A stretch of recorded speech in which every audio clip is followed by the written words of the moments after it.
Welcome to Prabha Maniprabha channel. நம்ம மதியம் லன்ச்சுக்கு வந்து மாங்காய் பச்சடி செய்யலாம் எப்படி செய்யலாம் பார்ப்போம். சைடிஷாக வந்து இன்றைக்கி புளி சாதம் செய்ய போகிறேன். இந்த பச்சடி வந்து நம்ம செஞ்சு வச்சுக்கிட்டோம்னா 1 மந்த் ஆனாலும் விடாமல் இருக்கும். அதை வந்து நம்ம தோல் சீவிக்கலாம். ஏற்கனவே இந்த வீடியோ அப்லோட் பண்ணியிருப்பேன். அது வந்து நம்ம அந்த அப்படியே தோலோடு அப்படியே சின்ன சின்ன பீஸாக கட் பண்ணி செஞ்சுருப்பேன். இன்றைக்கி வந்து தோலெல்லாம் ரிமூவ் பண்ணிவிட்டு சின்ன சின்ன பீஸாக கட் பண்ணிக்கலாம். அதுக்கப்புறம் எப்படி செய்யலான்ட்டு வீடியோ ஆட் பண்ணுறது பாருங்கள். சின்ன சின்னதாக நறுக்கிட்டு வந்தாச்சு. இதெல்லாம் கொஞ்சம் காய், இது கொஞ்சம் பழமாக இருந்துச்சு, நறுக்கி எடுத்தாச்சு. பச்சடி எப்பயும் வடைச்சட்டியில் தான் செய்வேன். இந்த டைம் வந்து நம்ம பருப்பு வேக வைப்போம்ல, அது மாதிரி இந்த மாங்காய்லாம் அதில் சேர்த்து தண்ணி சேர்த்து நல்லா ஒரு 3லேருந்து 4 விசில் விட்டு வச்சுக்கோங்க. நல்லா குலைவாக வந்துடும். அதுக்கப்புறம் நம்ம தாளிப்பெல்லாம் சேர்த்து மசாலாலாம் சேர்த்து தொக்கு பக்குவத்துக்கு வர வரைய ரெடி பண்ணி எடுத்துக்கலாம். வாங்க எப்படி செய்யலாம் பார்ப்போம். இதை குக்கரில் சேர்த்துக்கலாம். ஏன் இப்படி செய்கிறேன்னா, அது டைம் எடுக்கும், கொஞ்சம் வதக்கிட்டே இருக்கணும், இந்த காயெல்லாம் வேகணும், அது வரைய டைம் எடுக்கும். இது மாதிரி நம்ம வேக வச்சுட்டோம்னு வச்சுக்கோங்களேன், சட்டுன்னு சமைச்சிடலாம். அதனால தான் இந்த மெத்தடை ஃபாலோ பண்ணுறேன். தண்ணி இதை மூழ்கிற அளவுக்கு மட்டும் வந்தால் போதும்.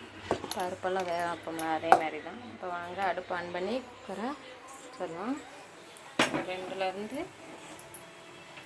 4 விசில் வரட்டும், வெயிட் பண்ணலாம். அடுப்பு ஆன் பண்ணியாச்சு. குக்கர் க்ளோஸ் பண்ணிவிட்டு இப்போ 4 விசில் வரட்டும், அது வரை வெயிட் பண்ணலாம். குக்கரை ஓப்பன் பண்ணிடலாம். பாருங்கள் எப்படி வெந்துருச்சுன்ட்டு மாங்காய் நல்லா மசிச்சு விட்டு இப்போ நம்ம தொக்கு செய்ய ரெடி பண்ணிடலாம். அடுப்பு ஆன் பண்ணி ஒரு கடாயை வச்சுக்கலாம். அதில் வந்து பேன் ஹீட் ஆகணும், நல்லெண்ணெய் சேர்த்துக்கலாம்.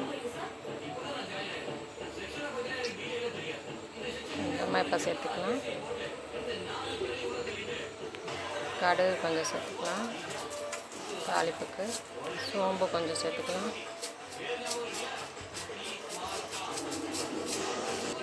வெந்தயம் கொஞ்சம், கடுகு இதெல்லாம்.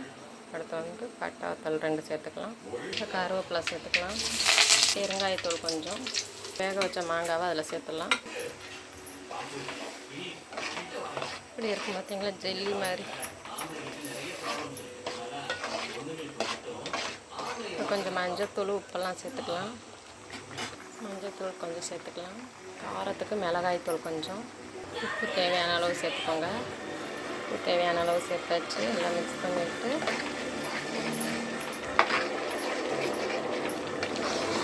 சிம்மில் வச்சுக்கலாம். இல்லைன்னா பாருங்கள் தெரிச்சுக்கிட்டே இருக்கும். அது நல்லா மிக்ஸ் பண்ணி விடுங்க. இன்னொரு பொருள் சேர்க்கணும், நல்லா கொஞ்சம் செட் ஆகட்டும். அதுக்கப்புறம் சேர்த்துக்கலாம். வெல்லம் தான் அது. ஒரு பிஞ்சு சேர்த்தோம்னா அந்த புளிப்பு காரம் அதோட ஸ்வீட்டும் சேர்ந்துன்னா செம்ம டேஸ்ட்டாக இருக்கும்.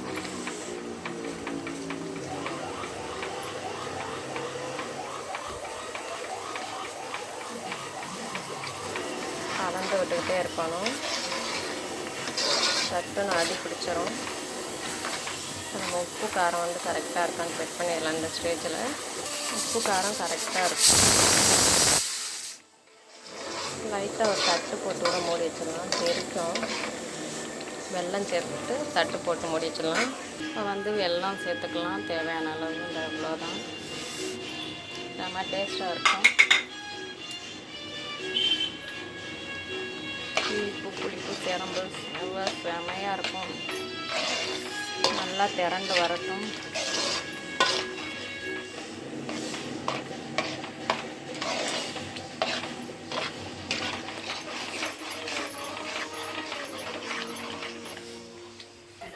தாளிப்பு போட்டாச்சு. புளியோதரைக்கு நல்லெண்ணெய், கடுகு, பெருங்காயத்தூள், பட்டை வத்தல், கருவேப்பிலை, புளி தண்ணி சேர்த்துக்கலாம். மஞ்சத்தூள் கொஞ்சம் சேர்த்துருக்கோம்.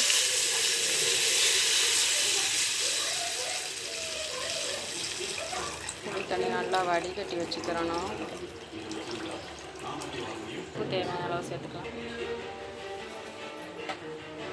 உப்பு தேவையான அளவு சேர்த்துக்கலாம். நல்லா கொதி வரட்டும். தேவையானது வறுத்து அரைச்சிக்கலாம். கொத்தமல்லி, வெந்தயம், மிளகு கொஞ்சம், பட்டை வத்தல், கொஞ்சோண்டு சோம்பு, லைட்டாக எண்ணெய் சேர்க்காமல் வறுத்து எடுத்துக்கணும். நிலக்கடலை வறுத்ததை கொஞ்சம் சேர்த்து 2 சுற்றி பேஸ்ட் மாதிரி அரைச்சி எடுத்துக்கலாம். நல்லா பொரி வந்துருச்சு பார்த்திங்கன்னா, நல்லா வறுத்தட்டும். சிம்லேயே வச்சுருக்கோம்.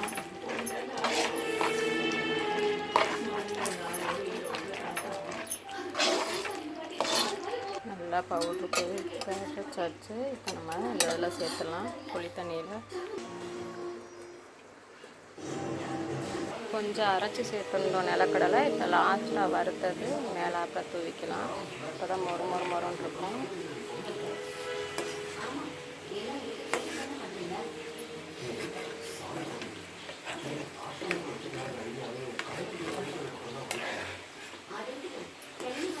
கொஞ்சம் நல்லா வற்றி வரட்டும். அவ்வளோதாங்க, நம்ம மாங்காய் பச்சடி ரெடி ஆயிடுச்சு. பார்த்தீங்களா, இப்படி அடி பிடிக்காமல் சிம்லேயே வச்சு செய்யணும். டைம் எடுக்கும். இது நம்ம ஒரு வட்டம் ஸ்டோர் பண்ணி வச்சுட்டோம்னா தயிர் சாதம், சாம்பார் சாதம், எல்லா சாதத்துக்கும் சைடிஷ்ஷாக வச்சுக்கலாம். செம்ம டேஸ்ட்டாக இருக்குது. இது நல்லா சூடு ஆறின பின்னாடி ஒரு டப்பாவில் அடைச்சி ஃப்ரிட்ஜில் வச்சுக்கோங்க. 1 மாதம் வரையோட இருக்கும். நம்ம அதில் வந்து ஸ்பூன் ஆட் பண்ணும்போது ஈரம் இல்லாமல் எடுத்து யூஸ் பண்ணுங்கள், கெட்டு போகாமல் இருக்கும். இன்னொரு மெத்தட், அது தோல் சீவாமல் போடுவோம்ல, அதனால் ஒரு சிலருக்கு அந்த தோல் கடிச்சு சாப்பிட்ட இதாக இருக்கும். இதுன்னு வச்சுக்கோங்க, இங்கே பாருங்கள், ஊறுகாய் மாதிரி இருக்கும். சாப்பிட்றோம் அப்படியேவும். செம்ம டேஸ்ட்டாக இருக்கும். நீங்களும் ட்ரை பண்ணி பாருங்கள். புளியோதரைக்கு குழம்பு ரெடி ஆகிட்டுருக்கு. செய்யும்போது அடிப்பிடிக்காமல் மட்டும் செஞ்சுருங்க, அவ்வளோதான். சிம்லேயே வச்சு ஒரு தட்டை வச்சு மூடி வச்சுட்டிங்கன்னா நல்லா வந்துடும் பக்குவமாக. அவ்வளோதாங்க, மாங்காய் பச்சடி ரெடி. அடுப்பு ஆஃப் பண்ணிடலாம். அவ்வளோதாங்க, சூடு ஆறட்டும். நம்மளுடைய புளியோதரை ரெடி ஆயிடுச்சு. அவ்வளோதான், அடுப்பு ஆஃப் பண்ணிடுறேன். இதுதான் சாதத்தில் நல்லெண்ணெய் கொஞ்சம் சேர்த்துக்கலாம்.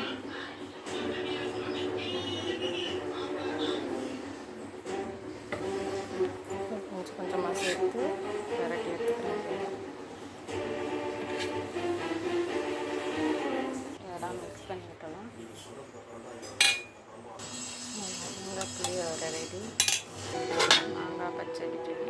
புளியோதரை வித் மாங்காய் பச்சடி ரெடி. இது போல் நல்லா செஞ்சு பாருங்கள். எப்படி